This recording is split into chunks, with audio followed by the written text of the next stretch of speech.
नमस्कार आप सभी को। इस वीडियो में मैं आपको काफ़ी इंपॉर्टेंट सेक्शन के बारे में बताऊंगा। जो ये सेक्शन है, ये सेक्शन सिर्फ यहाँ पर यही बता रहा है कि पुलिस कब अरेस्ट कर सकती है और कब अरेस्ट नहीं कर सकती विदाउट वारंट। अगर उसके पास वारंट नहीं है तो मतलब कि वहाँ पर विदाउट वारंट पुलिस कब अरेस्ट कर सकती है और कब नहीं कर सकती। भारतीय नागरिक सुरक्षा संहिता में सेक्शन 35 में ये बताया गया है कि कब पुलिस अरेस्ट करेगी और कब नहीं करेगी अगर उसके पास वारंट भी नहीं है। तो मैं आपको अच्छे से एक्सप्लेन करूंगा इस सेक्शन के बारे में, जिससे आपको पता लगेगा कि कब पुलिस अरेस्ट कर सकती है और कब अरेस्ट नहीं कर सकती। तो चलिए वीडियो को स्टार्ट करते हैं। जो सेक्शन 35 है, इसमें जो सबसेक्शन 1 है, सबसेक्शन 1 में ही ए क्लॉज से लेकर के जे क्लॉज तक ये पॉइंट दिए गए हैं। ये काफी इंपॉर्टेंट पॉइंट है, इनको जानना आपके लिए काफी इंपॉर्टेंट है। तो चलिए जानते हैं इसमें। जो इसमें ए क्लॉज है, ये यहां पर यही बता रहा है कि पुलिस अरेस्ट कर सकती है अगर कोई कॉग्निजेबल ऑफेंस हुआ है। तो कॉग्निजेबल ऑफेंसेस में ही पुलिस विदाउट वारंट अरेस्ट करेगी जिस पर्सन ने वो कॉग्निजेबल ऑफेंस किया है। मैंने आपको पिछली वीडियो में बताया था कॉग्निजेबल और नॉन कॉग्निजेबल ऑफेंसेस होते कौन से हैं, लेकिन मैं फिर से आपको बता देता हूं कॉग्निजेबल ऑफेंसेस में कब अरेस्ट करेगी। कॉग्निजेबल ऑफेंस होते हैं जो हीनियस क्राइम होते हैं, जो काफी सीरियस नेचर के होते हैं, उनको हम कॉग्निजेबल ऑफेंस बोलते हैं। और तभी पुलिस वहां पर अरेस्ट करेगी अगर वहां पर कोई कॉग्निजेबल ऑफेंस कमिट हुआ है। तो ए क्लॉज यहां पर यही बता रहा है। और जो बी क्लॉज है, बी क्लॉज काफी इंपॉर्टेंट है, इसको आप ध्यान से सुनिएगा। देखिए इसमें बताया गया है अगर किसी पुलिस ऑफिसर के पास कोई इंफॉर्मेशन रिसीव होती है, कोई कंप्लेंट आती है पुलिस ऑफिसर के पास, वो भी रीजनेबल कंप्लेंट, वहां पर रीजनेबल कंप्लेंट है, या फिर कोई क्रेडिबल इंफॉर्मेशन रिसीव हो रही है पुलिस ऑफिसर को, ये रीजनेबली सस्पिशन है, मतलब कि वहां पर सस्पिशन का मतलब यहां पर ये है उसको संदेह है जो वहां पर वो ऑफेंस कमिट हुआ है वो ऑफेंस कॉग्निजेबल नेचर का है, जिसकी पनिशमेंट है 7 साल तक की, और या फिर उसके ऊपर फाइन भी लगाया हुआ होना चाहिए या फिर नहीं भी हुआ होना चाहिए। तो वहां पर जो पुलिस है, पुलिस अरेस्ट कर सकती है उस पर्सन को अगर कोई क्रेडिबल इंफॉर्मेशन रिसीव हो रही है, कोई रीजनेबल कंप्लेंट आ रही है, या फिर कोई कॉग्निजेबल ऑफेंस कमिट हुआ है जिसकी 7 साल तक की पनिशमेंट है। उन केसेस में पुलिस ऑफिसर क्या करेगा, अरेस्ट करेगा उस पर्सन को। लेकिन इसी में ही कुछ कंडीशन दी गई है, वो कंडीशन मैं आपको बताया तो वो क्या क्या कंडीशन है।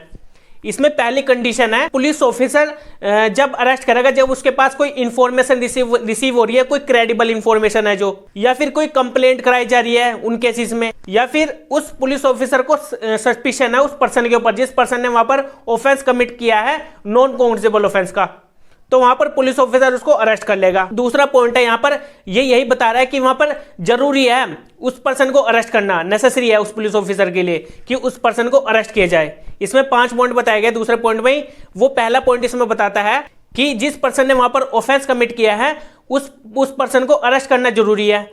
अगर उसको अरेस्ट नहीं किया तो फर्दर आने वाले टाइम में वो फिर से वहां पर ऑफेंस कमिट कर सकता है। तो उन केसेस में पुलिस वाले के पास वहां पर राइट आ जाता है कि वो उस पर्सन को अरेस्ट करे, विदाउट वारंट वहां पर अरेस्ट कर सकता है। अगर उसको लगता है कि वहां पर वो आगे आने वाले टाइम में या फिर दोबारा फिर से वहां पर ऑफेंस कमिट कर सकता है उन केसेस में। और बी पॉइंट यहां पर ये बता रहा है प्रॉपर इन्वेस्टिगेशन के लिए, मतलब कि अगर पुलिस वाले को ये नेसेसरी है, ये लगता है जरूरी कि उस पर्सन का अरेस्ट होना जरूरी है, उसको अरेस्ट कर लेना चाहिए। किस लिए? ताकि इन्वेस्टिगेशन अच्छे से की जाए। वहां पर इन्वेस्टिगेशन पर्पस के लिए पुलिस ऑफिसर उस पर्सन को अरेस्ट कर सकता है।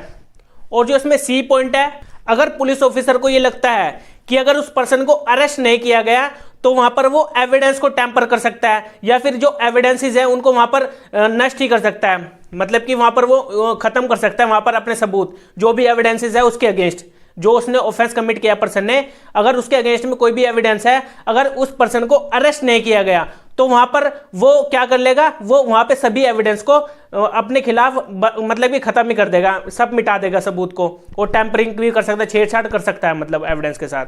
तो उन केसेस में पुलिस ऑफिसर के पास ये राइट आ जाता है, तो अरेस्ट कर लेना चाहिए। और जो 4th पॉइंट है इसमें, अगर पुलिस ऑफिसर को ये लगता है कि उस पर्सन को अरेस्ट कर लेना चाहिए, क्यों? अगर उसको अरेस्ट नहीं किया तो वो क्या कर सकता है, जो उसके खिलाफ जो विटनेसेस है या फिर उसके खिलाफ जो भी प्रूफ है, जो उसके खिलाफ में जो गवाही दे सकते हैं ठीक है, तो वहां पर उनको डरा धमका सकता है, उनको थ्रेट कर सकता है, उनको इंड्यूस कर सकता है, उनसे प्रोमिस कर सकता है।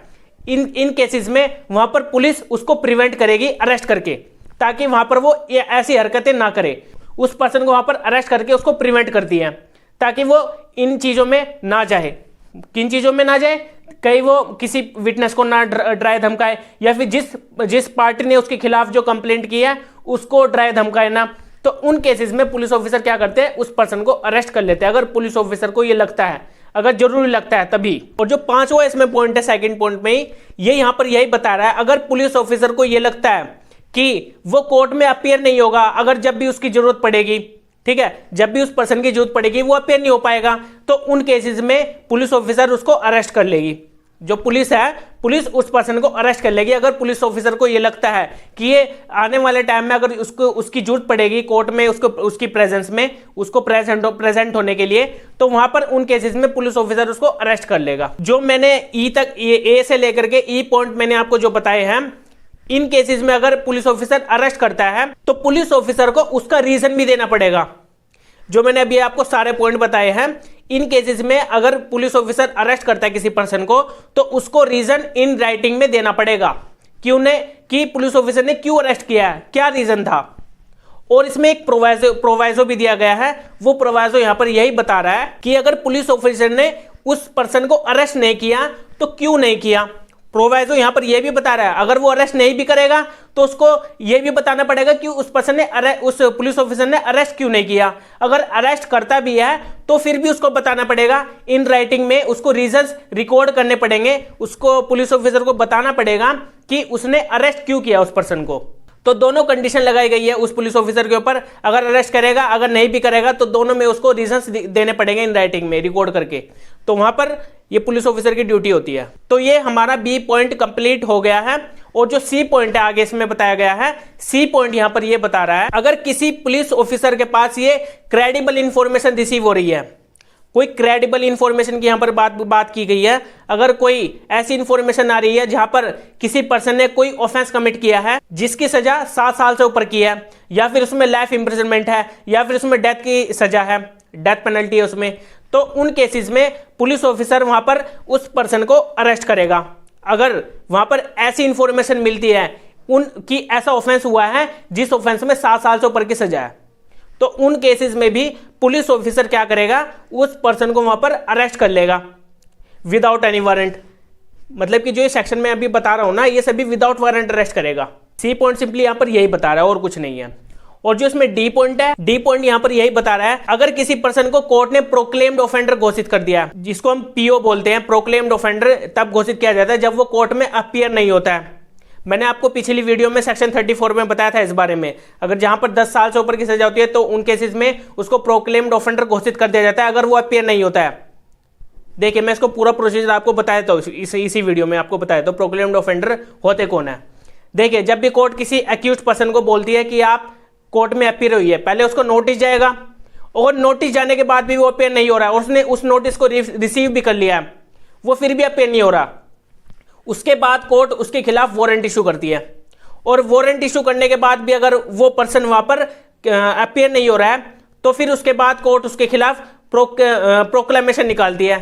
मतलब कि स्पेशली उसी के लिए ही उसको बोलती है कि आपके पास इतना टाइम है, आप कोर्ट में अपीयर होइए, और वो फिर भी अपीयर नहीं हो रहा है तो उसके बाद कोर्ट उसको घोषित कर देती है पीओ, जिसको हम बोलते हैं प्रोक्लेम्ड ऑफेंडर, जिसको वहां पर भगोड़ा घोषित कर दिया जाता है, उसको हम प्रोक्लेम्ड ऑफेंडर बोलते हैं। या फिर स्टेट गवर्नमेंट के थ्रू ऑर्डर पास कर दिया जाता है कि यह पर्सन यहां पर पीओ है, उसको प्रोक्लेम्ड ऑफेंडर घोषित कर दिया गया। तो अगर किसी पर्सन को प्रोक्लेम्ड ऑफेंडर घोषित किया गया है तो वहां पर उस पर्सन को अरेस्ट कर लेगी पुलिस, अगर कहीं पर भी वो दिखाई देता है तो, या फिर कि कोई इंफॉर्मेशन आती है कि ये पर्सन ये पीओ पर्सन है, इसको आप अरेस्ट कर लीजिए, तो उन केसेस में भी पुलिस ऑफिसर वहां पर विदाउट वारंट अरेस्ट कर लेगा उस पर्सन को। ये था डी क्लोज। और जो इसमें ई क्लोज है, ई क्लोज यहां पर ये यही बता रहा है, अगर किसी भी पुलिस ऑफिसर को ये लगता है कि किसी पर्सन के पास कोई चोरी की गई कोई प्रॉपर्टी है, प्रॉपर्टी कोई भी हो सकती है, वैसे तो मूवेबल प्रॉपर्टी की चोरी होती है, तो मूवेबल प्रॉपर्टी अगर किसी पर्सन के पास है तो वहां पर उन केसेस में पुलिस ऑफिसर उसको पर्सन को अरेस्ट कर सकता है। अगर किसी पुलिस ऑफिसर को ये लगता है, संदेह भी होता है इस पर्सन के पास, यहाँ पर इसके पास क्या है, प्रॉपर्टी है चुराई हुई, तो वहां पर उसको अरेस्ट कर लेगी। तो कैसे, मतलब कि कैसे सस्पिशन होता है पुलिस ऑफिसर को? मान लीजिए कोई रास्ते में व्यक्ति था, तो वो रास्ते में चल रहा था और उसके हाथ में 7-8 बैग थे, तो उससे वहां पर पुलिस ऑफिसर को लग गया कि इस संदेह होता है वहां पर पुलिस ऑफिसर को कि ये चोरी की हुई प्रॉपर्टी है। तो उस केसेस में वहां पर उसकी तलाशी लेकर अगर वहां पर यह पता लगता है कि यहाँ पर ये चोरी की हुई प्रॉपर्टी है, तो वहां पर उस पर्सन को विदाउट वारंट अरेस्ट कर लेगी। यहां पर ये राइट होता है पुलिस ऑफिसर का, वहां पर अरेस्ट कर सकती है अगर किसी के पास स्टोलन प्रॉपर्टी भी मिलती है तो, या फिर संदेह भी होता है तो ये था ई क्लोज। और जो एफ क्लोज है, एफ क्लोज यहां पर ये यही बता रहा है, अगर कोई पुलिस ऑफिसर के काम में बाधा डालता है, देखिए मैंने क्या कहा है, ऑब्स्ट्रक्ट करता है, मतलब कि बाधा डालता है पुलिस ऑफिसर के काम में, जहां पर वो एग्जीक्यूट कर रहा है अपनी ड्यूटी को एग्जीक्यूट कर रहा है वहां पर, तो उसके काम में अगर कोई बाधा डालता है तो उस पर्सन को भी वहां पर पुलिस ऑफिसर अरेस्ट कर सकती है। और या फिर कोई पर्सन एस्केप हो रहा है, या फिर वो अटेम्प्ट कर रहा है एस्केप होने से, कहां से, लॉफुल कस्टडी से। लॉफुल कस्टडी का मतलब यहां पर यह है किसी जुडिशियल कस्टडी से, किसी पुलिस कस्टडी से। अगर वहां पर एस्केप करने की कोशिश भी करता है तो उस केसेस में उसको वहां पर अरेस्ट कर लेगी। कौन? पुलिस। कोई भी पुलिस ऑफिसर हो सकता है वहां पर, वो उसको अरेस्ट कर सकता है, ये बताता है एफ क्लोज। और जो जी क्लोज है यहां पर, अगर किसी पुलिस ऑफिसर को ये लगता है कि जैसे आर्म फोर्सेस होती है, आर्म फोर्सेस से कोई डेजर्टर पर्सन है, डेजर्टर कोई आर्मी ऑफिसर है, डेजर्टर का मतलब यहां पर यह है कोई भगोड़ा है जिसका कोर्ट मार्शल होना था, या फिर उसके जो इनके अपने अलग से कोर्ट होते हैं जहां पर उसको कन्विक्ट ठहराया गया था, उसको हम डेजर्टर बोलते हैं। तो वहां पर उस पर्सन को अरेस्ट कर सकता है पुलिस ऑफिसर। उसके पास यहां पर राइट होता है उस आर्म फोर्सेस के पर्सन को पकड़ने का, जहां पर उसको डेजर्टर घोषित किया गया है, मतलब कि जो भागा हुआ होता है किस्म से, भगोड़ा, उसको हम भगोड़ा भी बोल सकते हैं। तो वहां पर भी पुलिस ऑफिसर उस आर्म फोर्स के पर्सन को अरेस्ट कर सकती है। तो ये जी क्लोज बताता है। और जो एच क्लोज है, एच क्लोज यहां पर यह बता रहा है कि अगर किसी पुलिस ऑफिसर के पास कोई रीजनेबल कंप्लेंट आई हो, या फिर कोई क्रेडिबल इंफॉर्मेशन उसके पास आई हो, या फिर कोई उसको सस्पिशन है, वहां पर उसको एक संदेह होता है कि किसी पर्सन ने वहां पर कोई ऑफेंस कमिट किया है, इंडिया के बाहर कोई ऑफेंस कमिट किया उस पर्सन ने, और वो इंडिया में आकर रहने लग गया, या फिर उसने इंडिया में कमिट किया था और वो बाहर जाकर रहने लग गया इंडिया से बाहर, या फिर उसने इंडिया के बाहर रहकर उसने इंडिया में ही कोई ऑफेंस कमिट किया है, मतलब कि उसका इंपैक्ट इंडिया में पड़ा है और उसने ऑफेंस बाहर किसी इंडिया के बाहर किया है, तो उन केसेस में वहां पर उस पर्सन को मतलब कि पकड़ लिया जाएगा, उसको अरेस्ट कर लिया जाएगा पुलिस ऑफिसर के थ्रू, अगर जहां कहीं भी वो पर्सन दिखता है तो। और इसमें एक एक्स्ट्राडिशन का भी पॉइंट दिया गया है। एक्स्ट्राडिशन उसको ट्रीटी बोलते हैं, जहां पर कंट्री के बीच में एक्स्ट्राडिशन ट्रीटी होती है। इन केसेस में अगर कोई भी भगोड़ा, मतलब कि कोई भी पर्सन जिस पर्सन ने कोई क्राइम कमिट किया था, वो दूसरे देश में चले जाता है और फिर वहां पर वो रहने लगता है बचकर, वहां पर वो बसता ही है ना दूसरी कंट्री से, ताकि मैं अरेस्ट ना हूं।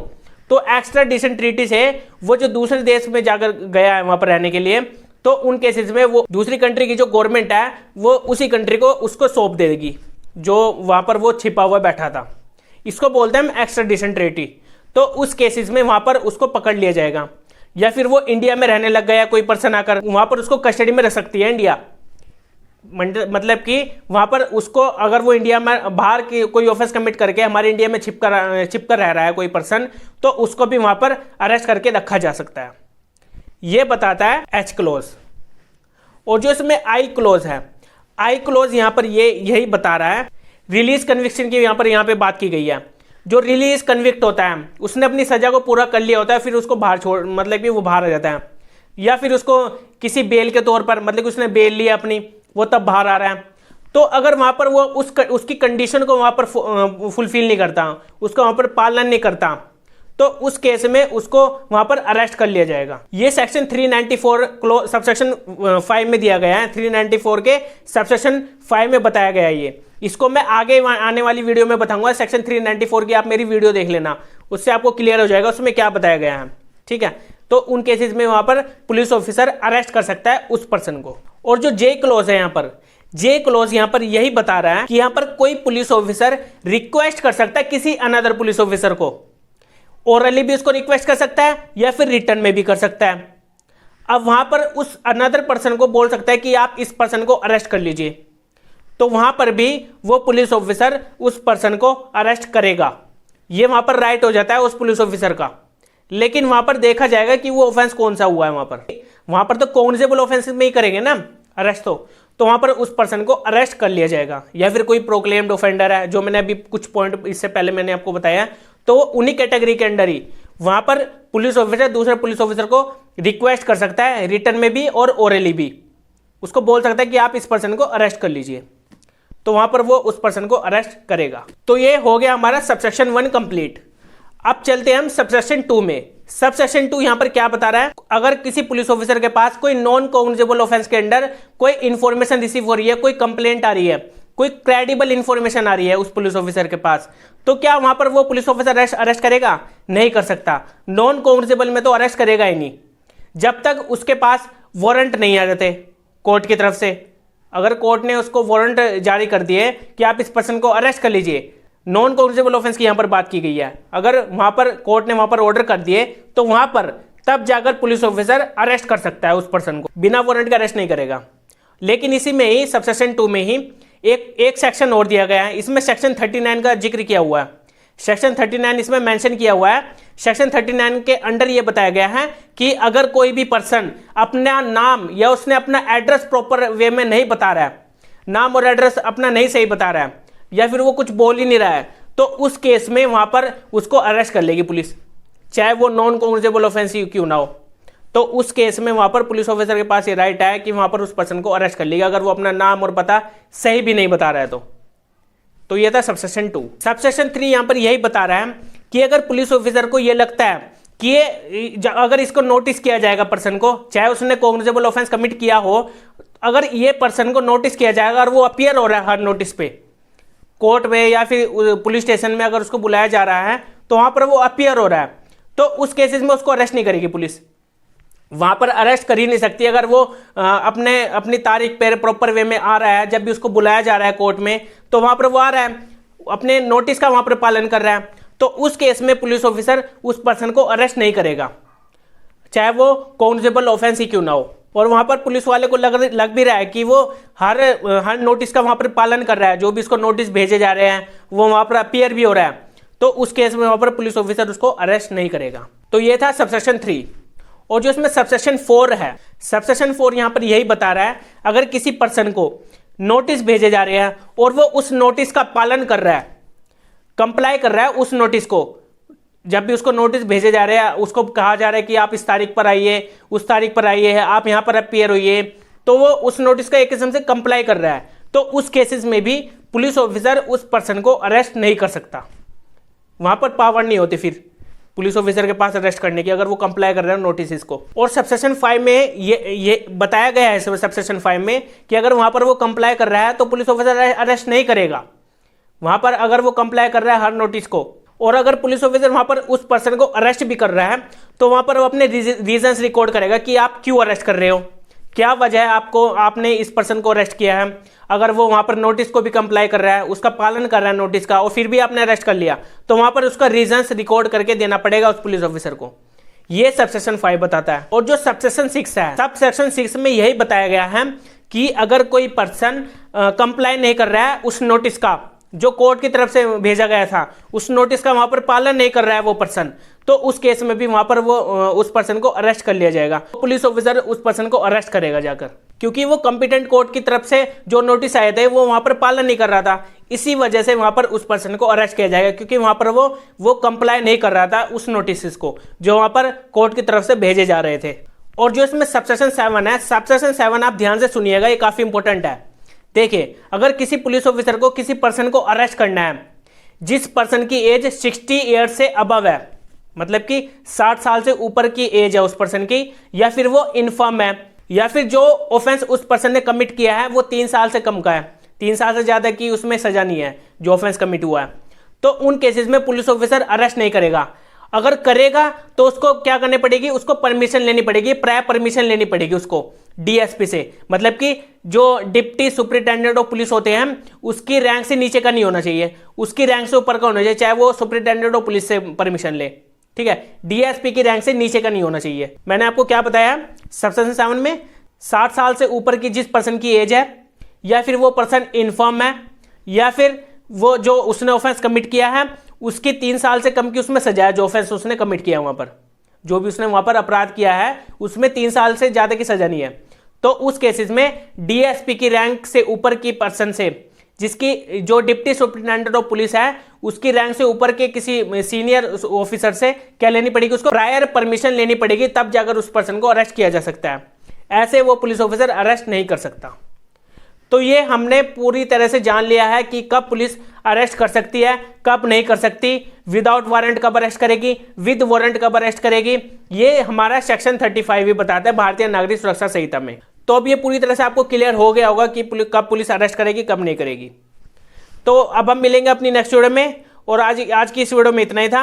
अगर फिर भी आपको कोई डाउट होता है तो आप मेरे टेलीग्राम चैनल को ज्वाइन कर लीजिए, और अगर आपने मेरे चैनल को सब्सक्राइब नहीं किया है तो चैनल को भी सब्सक्राइब कर लीजिए, और हाँ, वीडियो को लाइक ज़रूर कीजिएगा, जिससे अगर आपको ये वीडियो समझ में आई है, अगर आपको क्लियरली मतलब कि जो मैं आपको समझाने की कोशिश कर रहा हूँ, पूरी तरह से एक्सप्लेन करने की कोशिश कर रहा हूँ, अगर इसमें कोई आपको दिक्कत भी आती है तो आप डिसलाइक भी कर सकते हैं, कोई दिक्कत वाली बात नहीं है। लेकिन हाँ, अपना रिस्पॉन्स लाइक और डिसलाइक से देते रहिएगा, जिससे मुझे पता चलता रहे कि मैं किस तरह से आपको समझाने की कोशिश कर रहा हूँ। अगर आपको नहीं समझ में आ रहा तो आप डिसलाइक भी कर सकते हैं, ऐसी कोई दिक्कत वाली बात नहीं है।